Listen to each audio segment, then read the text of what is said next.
बहुत समय पहले की बात है। एक गांव था, शांत, सुंदर और पहाड़ियों से घिरा हुआ। इस गांव का नाम था सतरंगी।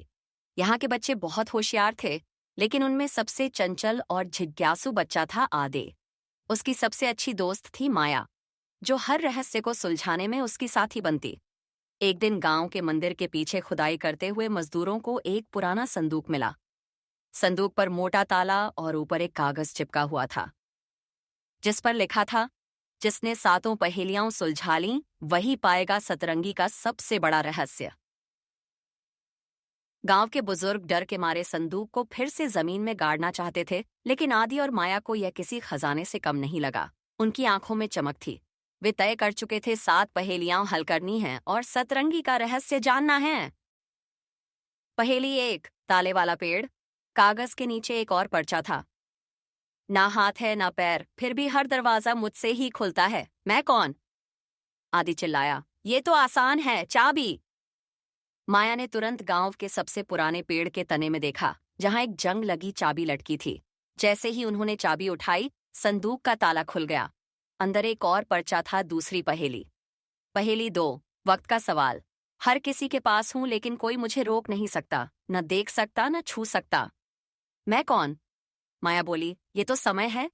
संदूक के भीतर से एक घड़ी निकली, लेकिन उसमें कोई कामटा नहीं था। आदि ने देखा, उस समापस में पिछला समय 7:07 उभरा। ताता और माया गांव की पुरानी घंटाघर की ओर भागे। वहां घड़ी का वही समय रुका हुआ था।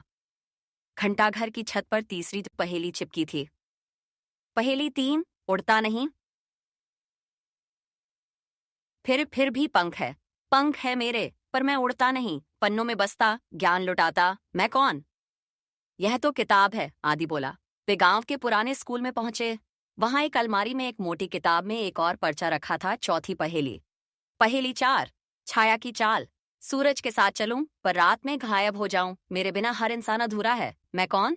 ये तो परछाई है, माया ने तुरंत कहा। वे दोनों गांव के उस चबूतरे पर पहुंचे जहां दोपहर में लंबी छायाएं बनती थीं। वहां जमीन पर एक और पहेली उकेरी हुई थी। पहेली 5, मुंह है पर बोलता नहीं। मुंह है पर बोल नहीं सकता, रास्ता बताता हूँ मगर चलता नहीं, मैं कौन? ये तो नक्शा है, समधी खुश होकर बोला। संदूक में एक पुराना नक्शा था, जिसमें गांव के पास की गुफा का चित्र बना था। दोनों गुफा की ओर रवाना हुए, कुसाना हुए। पहेली 6, जादुई पत्थर। गुफा के अंदर एक चमकदार पत्थर पर लिखा था, मुझ में देखोगे अपना ही रूप पाओगे, लेकिन मैं बताऊंगा वो जो तुम नहीं जानते, मैं कौन? आईना, माया ने कहा।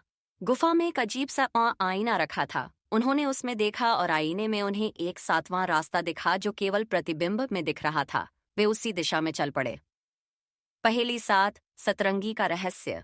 7वां स्थान एक झरने के पीछे था। झरने के अंदर एक दरवाजा था, जिस पर आखिरी पहेली खुदी थी। सतरंगी हूं पर इंद्रधनुष नहीं, साथ लाती हूँ संगीत और खुशी, मैं हर दिल में रहती हूँ, मैं कौन? आदि कुछ देर सोचकर बोला, उम्मीद। जैसे ही उन्होंने यह उत्तर बोला, दरवाजा खुल गया। अंदर एक विशाल कमरा था, जहां दीवारों पर गांव के इतिहास, ज्ञान, विज्ञान और संस्कारों की कहानियां चित्रों में सजी थीं। अंतिम रहस्य, संदूक के भीतर कोई खजाना नहीं था, न ही सोना चांदी, बल्कि वहां एक चिट्ठी थी। सतरंगी का असली खजाना तुम बच्चों की जिज्ञासा, समझदारी और सच्चाई है। जो हर पहेली को हल कर सके, वही सच्चा उत्तराधिकारी है। यही गांव का भविष्य है। गांव वालों ने आदि और माया को सम्मानित किया। अब हर साल बच्चों के लिए 7 पहेली यात्रा का आयोजन होता है। सीख, हर सवाल का जवाब किताबों में नहीं, दिमाग और दिल में भी होता है। जिज्ञासा और सच्चाई से ही सबसे बड़े रहस्य सुलझते हैं।